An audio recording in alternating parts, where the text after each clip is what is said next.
Silent Hunter, I get asked about that one, and I've played it. I never actually did really give it a good play. I've got kind of a story about that one, and I'm not going to knock it because I've never tried it. But what I will say is Silent Hunter came along at a time where my level of interest in World War II gaming, World War II Navy or naval simulations, kind of just wasn't there. At that time, I think I was quite a bit more into. I'd been doing some EVE Online MMOs. I'd been doing a bunch of Total War. I had just kind of discovered the Paradox game, the grand strategic Paradox games like Europa Universalis and Crusader Kings.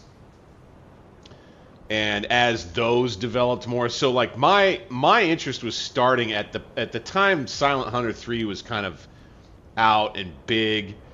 My interest was veering into complex grand strategic simulations like Crusader Kings and Hearts of Iron. And I think if I remember this right, my pops, my dad, he was also into Hearts of Iron. I kind of got him into that. And then he got way into Silent Hunter 3. Like, I bet he logged somewhere between, I don't know. I mean, it's probably got to be over 2,000 hours in the game. Most likely, anyway. I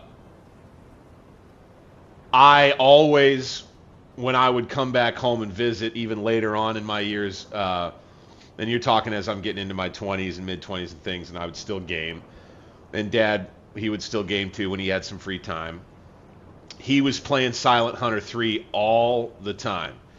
And I was doing, other things. I think I got into some other games like, War Game European Escalation is another one that I got into. So what I will say is that when I came kind of back around to World War II naval again, U-boat came out. And so it was like the more modern, super slick, polished, cool looking graphics. The UI, I like the way that this UI is set up. And so I just kind of glommed onto U-boat. And I've got more than I think. What is it? It's over 1,800 hours. And a lot of that spent on like seriously hard, realistic, hard RP kind of stuff. Where, I mean, like, you have those nights where you got plenty of free time when you're a single guy. And I would stay up 6, 7, 8 hours just running an RP here on U-boat. And so, like, there's this thing in my head and then I watch videos of Silent Hunter 3. Okay? I watch Wolfpack. Of course I do. Everybody does. I've seen other people do some Silent Hunter 3 content. I think Taft does some too. I think I've seen Historical Gamer hit some of that as well on his videos. And for some reason, I just don't think that Silent Hunter 3 would do it for me like this game does. Again, not to knock it, because I've never tried it. I just don't think it would do it for me like this game does.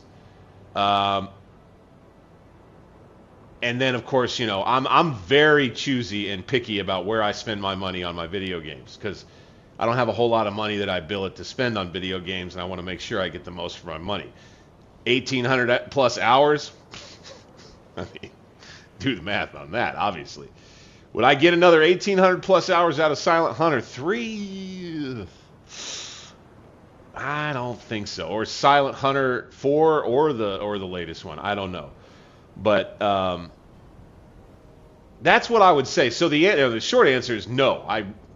Yes, I've dabbled in Silent Hunter. But that was back when I was still, I mean, it was probably when I was just out of high school into college, if I've got the timeline right. I remember like dipping into it, my dad showing it to me and trying to get me into it a little bit, and me just kind of, nah, I don't get it. I'm not into it. And that kind of being that. And then after that, just kind of veering off and doing different games that I was into. My dad doing Silent Hunter like crazy. I would come back and he would show me, he's doing this mission in Jamaica or down there near somewhere. But the other thing that he said was, in terms of like a slow burn, realistic replication, representative simulation of what you were doing as a German World War II submarine captain, he said it was a much better game for that, but that was kind of one of Silent Hunter's drawbacks, was that it was almost like too routine, and there was sometimes no way out of it, and you just found yourself just kind of like, oh my god, here we go again, another mission to go sink more transports. And I think if I were to say that I'd give, again, having not played it, just hearing that from my dad, all of the information I have about Silent Hunter coming from my dad, and then everything I've watched on YouTube, what it seems like to me is that U-Boat built in some really cool, like just pure gameplay fun experiences into their, campaign and mission structure, so that you're able to do some of that unorthodox stuff that certainly not all and very few U-Boat captains in real life ever had the chance to do. I think that U-Boat sends the player on a more fun adventure, I guess you might say. I think that's the only thing that I would say that I would even be able to form an opinion about, comparing the two together. Otherwise, I just kind of like came to U-Boat before I ever had a chance to come to Silent Hunter. And so here I am loving U-Boat, and I don't think I could ever quit it. And I may try Silent Hunter sometime. I may. I mean, one of these days, I feel like, because it always happens, like the interest creeps up, right? And I'll be watching maybe my video of Wolfpack or somebody doing it, playing it, and I'll be like, you know what? I want to give it a crack. I think that's how it'll happen if I do it. Otherwise, it's like U-Boat does more than enough to keep me entertained, engaged, immersed, and sometimes amazed. For me. And again, so that's, I'm somebody who, it's like, that's just the thing about me, dude. Like I know just enough to be dangerous about anything outside of the Civil War, generally. So having a limited number of ship models that aren't all that detailed, and having, maybe a little bit less than pure realism involved in controls or commands or any of that, that all kind of jives with me still, and I'm okay with it. And I think that's probably maybe why U-Boat actually caters to me. It's a little more arcadey, U-Boat is, I think. And I think that's why U-Boat might technically and ultimately kind of just be more of the game for me. We do some ultra-realistic, I've done a lot of ultra-realistic RP with U-Boat, but the way I understand it is that you haven't done realism in sub-sims until you've done Silent Hunter. And I guess the thing I might admit about that is, man, that, that may be too pure even for me, dude. Like, it may just be that way.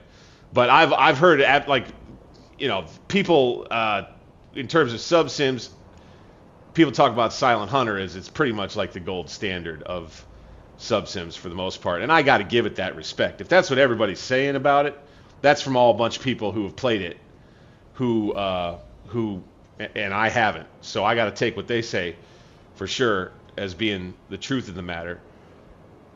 And then I would say, at the same time too, I would say this: Dad, he got into U-Boat, and he put almost the same amount of time or more into U-Boat as he did Silent Hunter. So, for whatever that's worth too.